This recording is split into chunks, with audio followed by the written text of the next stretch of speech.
La vérité, c'est que aujourd'hui, devenir un meilleur musulman, ça va pas forcément te donner une meilleure relation. Je suis d'accord qu'il y a une corrélation, ça va augmenter la probabilité que tu aies une bonne relation de devenir un meilleur musulman, mais plus tu vas devenir un meilleur musulman, plus la probabilité d'avoir une relation saine, elle va augmenter, mais ça va pas forcément te donner une meilleure relation.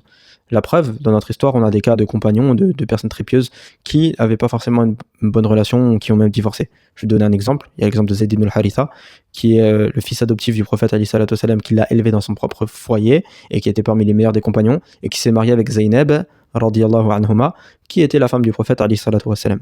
Donc on a deux parmi les meilleurs compagnons de l'histoire et des meilleurs musulmans qui ont peuplé l'histoire de cette planète. Est-ce que ça veut dire qu'ils ont eu un mariage heureux? Non, ils ont eu un mariage où ils n'étaient pas heureux ensemble, ils étaient insatisfaits de leur relation et ils ont même fini par divorcer.